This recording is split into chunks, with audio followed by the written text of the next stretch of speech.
ॐ भूर्भुवः स्वः तत्सवितुर्वरेण्यं भर्गो देवस्य धीमहि धियो यो नः प्रचोदयात्। ॐ शान्ति शान्ति शान्तिः. Namaste, my dear friends. In this video, I am going to describe and explain teachings of Swami Ramsukhdas. Swami Ramsukhdas is honored all over the North India. He is respected equivalent to Ramkrishna Paramahansa and Maharishi Raman. His teachings are very simple, based on our holy Vedas, Upanishads and Gita. So I start this video. Sri Hari, realization of freedom from evils. Man, soul being only a fragment of God, is identical with him in attributes, and God is totally free from evils, so is man, and this freedom from evil is not acquired, it is innate and axiomatic. In the Ramcharitmanas, Saint Tulsidas declares, ईश्वर अंश जीव अविनाशी चेतन अमल सहज सुख राशि. Soul being a fragment of God in its nature is sentient, pure and an embodiment of bliss. People have a strong conviction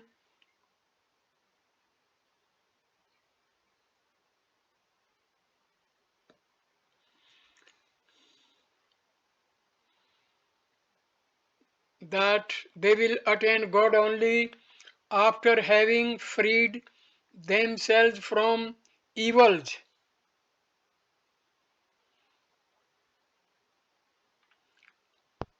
But the method of attaining God is quite different from that of gaining mundane materials.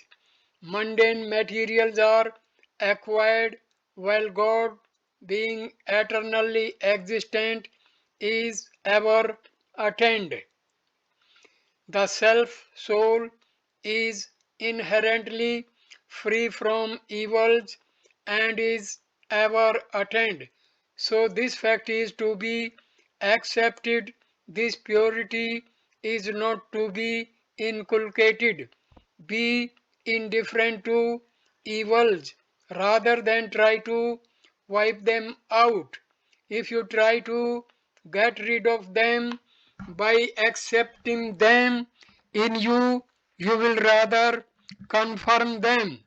The reason is that your wiping them out exposes their pre-existence. Every aspirant has the experience that evils were more forceful, more durable, and affected him more quickly than they do today. This difference in measure should encourage him that really these evils are not inherent in him. Had they been a part of his nature, this difference could not have been there. There is a difference in the measure of evils, while there is no change in the self. It means that evils are distinct from the self. All evils such as desire, anger, greed, infatuation, pride, and jealousy, etc., are asat, unreal, which have no existence of their own and are born because of your affinity for the unreal. As while asleep, forgetting wakefulness, you dream, so by assuming relationship with the unreal, you become unaware of your inherent pure nature and feel yourself as impure. These evils make their dream-like appearance but have no existence of their own. Evils appear and disappear while the unpolluted self ever remains the same. It is the common experience that evils flesh while we remain intact. We feel appearance and disappearance of evils because of our inherent purity. It is a rule that what is felt is quite distinct from the self. Whatsoever impurities there may be, they are felt only in the mind and intellect, but never in the self. But by identifying the self with the mind and intellect, we assume that they are in us. The mind and intellect being the evolutes of nature, Prakriti, are perishable, while we being imperishable have no real relationship with the perishable mind and intellect. Then how can our relationship with the evils appearing in the mind and intellect stand? This is a principle that whatever does not exist in the beginning and the end has no existence at present also. Advante cha yanasti vartamanepi tatotha. Mandukya Karika chapter 4 stanza 31. As in a mirror, neither there was an image before, nor it will be afterwards, nor it is actually at present, though it appears, so is the case with evils. They were neither in us, nor will remain in us, nor are they really in us at present, though they may appear. As we are free from evils, so are others, because the self of all is naturally free from all evils. Therefore, instead of finding fault with others, we should have an eye on the faultless self. If anyone performs an evil deed, we should think that being overpowered by the transitory evil, he performed it, but neither the evil nor its fruits is permanent, but the self remains unaffected. Moreover, if we find fault with a person, we shall be helpful in making him an evil person, because our renunciation, penance, and power, etc., will conduce him to be evil. So, as a father and a teacher, etc., we should give advice to our sons or pupils by considering them faultless and their evils transitory, and thus try to free them from evils. If evils crop up in the mind and intellect don't come under their sway. Gita chapter 3 stanza 34 which don't act being impelled by those evils. By acting under their sway, the evils are strengthened. But if we don't act being swayed by them, we get encouraged. Suppose someone utters harsh words to us and we don't get angry. We feel pleased and encouraged that we escaped anger. But we should think that it has so happened by divine grace rather than by our own efforts.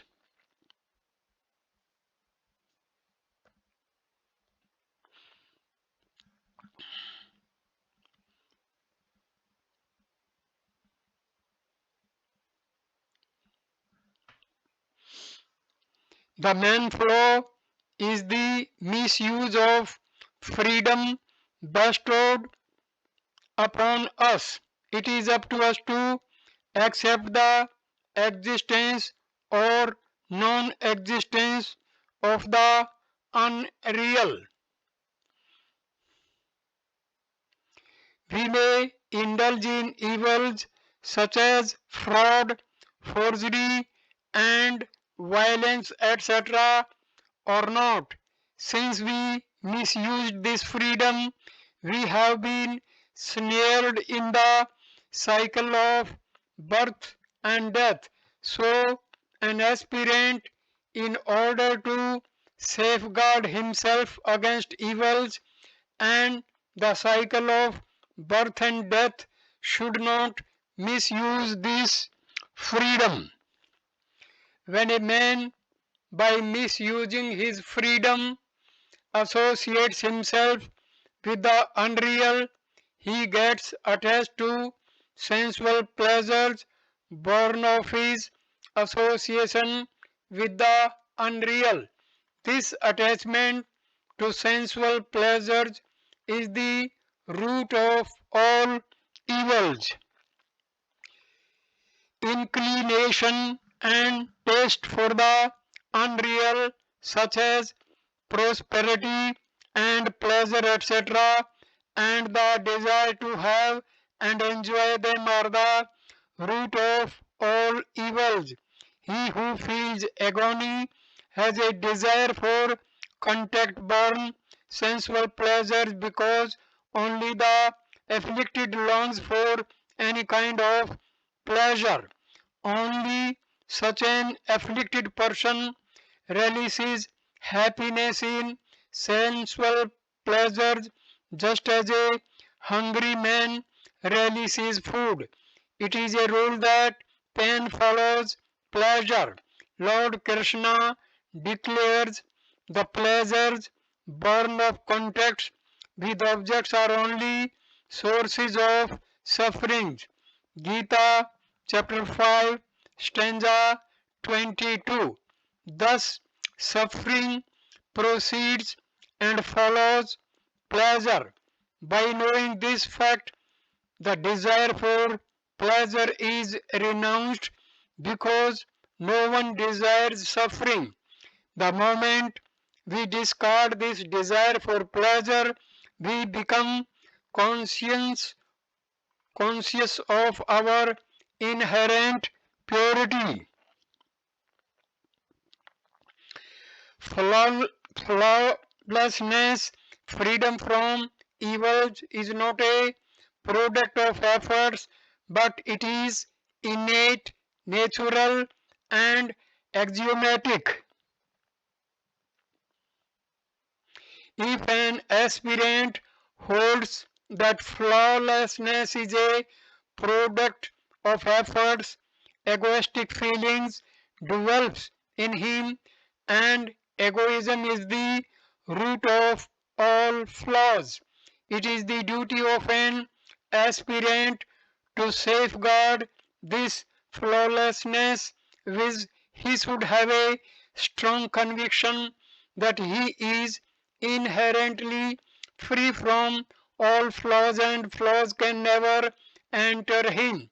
Even then, if any evil appears before him, he should invoke God by uttering, O Lord, O my Lord. The Lord looks after his devotees in all respects. Gita chapter 9 stanza 22. He safeguards their flawlessness and frees them from those evils which merely flash. Then why should we worry? We should depend on His grace by holding that He who has made our flawlessness known to us will also safeguard it. By having this faith in His grace, flashing of evils will also cease. An invocation to God is a means to be conscious of our inherent flawlessness. So, the strong conviction that we are free from evils is also a means.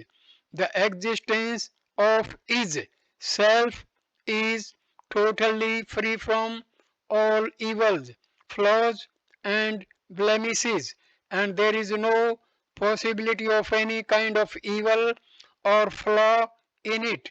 That flawlessness is innate, automatic, natural, eternal, and axiomatic. Having a strong conviction in this flawlessness, become completely calm and quiet. Thus, by being calm, is by attaching a higher value to the flawless entity, we naturally realize the total lack of evils. Having once realized it, we never get deluded because it is not practice, it is rather an awareness of reality. At this end, I complete this video, and the next video I will start with the topic eternal union with God and its realization. Thank you for watching this video. Namaskar, my dear friends. Thank you. Namaste.